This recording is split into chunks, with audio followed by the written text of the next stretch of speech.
to another vlog. So for today's video, magre-ref tour tayo. So I have here in my back yung aking mini refrigerator. So maliit lang siya. I think hanggang bewang ko lang siya. Okay, so but before that guys, bago ko ipakita sa inyo yung laman nito, papakita ko muna sa inyo yung before na laman niya. Okay? Kasi kaka-refer ko lang siya right now. So, bago yan. Okay? So, pakita ko muna sa inyo guys. Okay. Ayan guys, wala na tayong vegetable. Tatapon ko na to. Bakit nandito pa rin ito? Ayan. So, hihingalo na tong juice ko. Wala na akong stock. Isang coffee na lang nandito.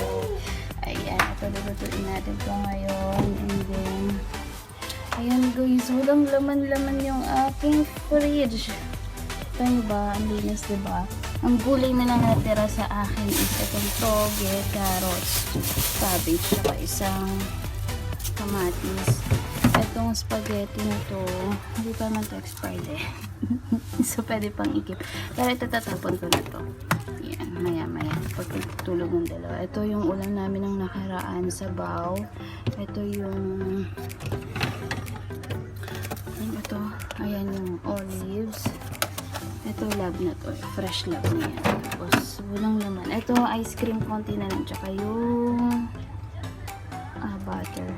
So, ayan. Ito lang yung laman ng aking fridge. So, ngayon, mag-grocery tayo. So, samahan niyo ako mamaya, guys. So guys, mabuksan ko na siya ha. Pag binuksan mo siya, ganyan yung itsura niya. Okay, so unahin ko dito sa part na to kung ano yung mga laman niya. Wait, busog ko lang kayo. So, ayan. Okay, so sa taas, I have here my egg. Ayan. And ang expire nito is on July 30. Kita niyo ba? Ayan, July 30. So, July 30. So, kailangan i-consume ko siya ng next month. And then, meron ako ditong ketchup. Ayan. Mga tira-tira. Pag nag-order kasi kami, ayan, meron, eto, kinikip namin. Anyways, pero meron naman ako ditong ketchup. Ayan, ito, Americana Classic yung ketchup na. So, eto, yung nag-order kami sa McDo. Pero ang expiration nito is sa August pa naman. So, okay pa siya. So, ayan.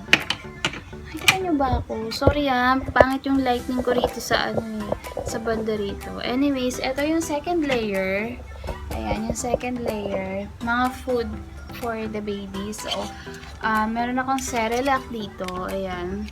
Same lang siya ng ay hindi pala, banana apple pear and orange tong isa. Tapos ito, banana orange and biscuit. So, ayan. Tapos, pumili si Habi ng juice. Ito, apple juice to eh. Ayan. And then, meron ding mixed fruit juice. Ayan. And then, tapos, merong puree. Pareho lang siya. Mixed vegetables. So, dalawa. So, ayan yung laman ng second layer. So, yung pangatlong layer, ito nyo ba? Ayan. So, yung pangatlong layer, meron ako dito. Ito yung ketchup ko. Ayan.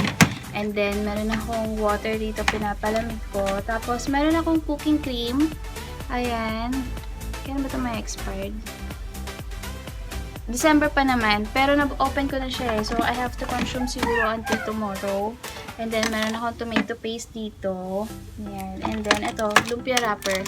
Ayan. Ito, actually, na-open ko na to eh. May kasi siya dito. Ilang beses ko ito nilabas, pero hindi pa rin ako makapag-lumpia. Ayan. So, anyways, yun na yung laman ng aking, ito sa left side ng fridge. So, punta tayo dito, guys. Ayan.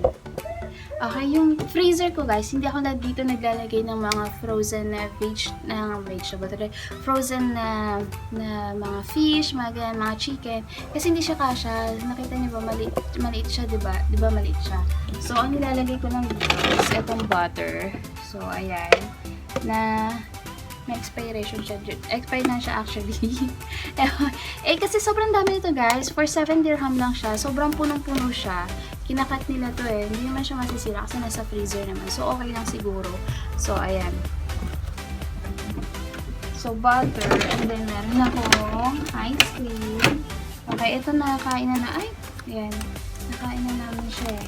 Kunti na lang yung laman niya. Ayan. Ayan. Buti nga tumitigas siya. Ayan. Malambot siya. Parang matigas lang pala pero malambot. Kasi naka number 2 lang naman din ako guys. Kasi ang bilis nitong ang bilis nitong mag-yellow. Ayan. Ito wala pa naman. Okay. So, sa first na layer, ito, ano siya, leftover namin. Carrots, cauliflower na may cabbage, then tomato sauce yun. Minsan kasi ayaw namin na puro ano lang. Pag everyday na kaming nag-chicken, nagbi-beef, yan, medyo nauumay na kami. Nagluluto kami ng ganito para maiba naman. So, ayan. Tapos, meron ako ditong olives. So, ayan siya. Ito wala, hindi siya maalat. Ano to mali pa yung cover niya. Pero alam ko ano to, Spain. Olives Spain. Okay. Tapos, ito. Ayan, ito naman, fresh lab na to from Lebanon. So, ayan siya guys. Yung talagang homemade. So, ano siya sa amin. Pasalubong. Nung umuwi yung may-ari ng bahay. So, ayan. Okay. So, sa pangalawang layers guys, ito, itatapon ko na to Nagluto ako ng parata. Ito yung mortadella, guys. Yung nakaano lang siya. Labas ko na siya kasi tatapon ko na. Ito, spaghetti. Leftover spaghetti. Medyo madami pa siya. As you can see. Hindi pa naman siya sira, guys. So, okay pa siya. Kasi yesterday lang ata ito niluto namin. So, ayan. Tapos, meron ako ditong mayonnaise. Ayan. Hindi pa siya expired for sure. Ano ko nga? Expired na ba? Expired nito. November pa naman siya guys. So, ayan. Pero konti na lang laman nito Ayan. Pag nag-ano kami ng salad or potato, nagpa-fry, yan yung pang-dip namin. So, ayun. Tapos may dalawa akong apple. Ito yung aking broccoli.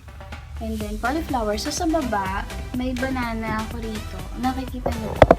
Ayan, may banana. And then, meron akong lettuce. Tapos, ito parsley to. Parsley. Tapos, ito yung kaninang, pinakita ko sa inyo na para sa lumpia, lumpiang Shanghai po. Lumpiang toge. Mali pala guys, lumpiang toge. Ayan, baka masisira na nga siya So, baka bukas gumawa ang lumpiang toge. So, sa pinaka-last, bottom shelves, pakita ko, ayan. Nandito yung aking tomato, carrots, ayan, and then nandito yung aking eggplant, tapos cucumber, ayan, yung cucumber green, ayan, so sobrang liit, ang hirap niyang kuhanin, at saka meron akong ito, so ayan, cabbage, so yun yung mga nilalagay ko rito, yun lang yung kakasya rito guys, so yung iba nilalagay ko na, so this one guys, good for 3 to 4 days ko na siya. Minsan, inaabot ako ng week. Sa kabilang freezer, yung, namin, yung tawag nito, sa kabilang freezer yung nasa kusina, nandun yung mga frozen namin na product. So, dun namin nilalagay mga fish, ganyan, chicken. So, dun, kasi mas malaki yung freezer doon. Ito talaga, para safe. Alam niyo naman kapag sharing, usually dito sa Dubai, diba? Hindi mo may iwasan lalo sa mga sharing. Alam ko maraming makaka-relate nito guys. Yung, minsan nawawala yung mga gulay, ganyan, yung mga pagkain mo sa fridge. So, para maiwasan yung ganun, bumili kami ng maliit na, na fridge lang na, pwede namin paglagyan ng maliliit na bagay kagaya niyan. So, ayun guys, sana nag-enjoy kayo sa mini ref tour natin, okay, today, and ayun guys, and ano pa ba? Wala na akong masabi. Thank you for watching, and please don't forget to like and subscribe kung hindi ka pa nakapag-subscribe sa akin channel, and see you on my next vlog. Bye!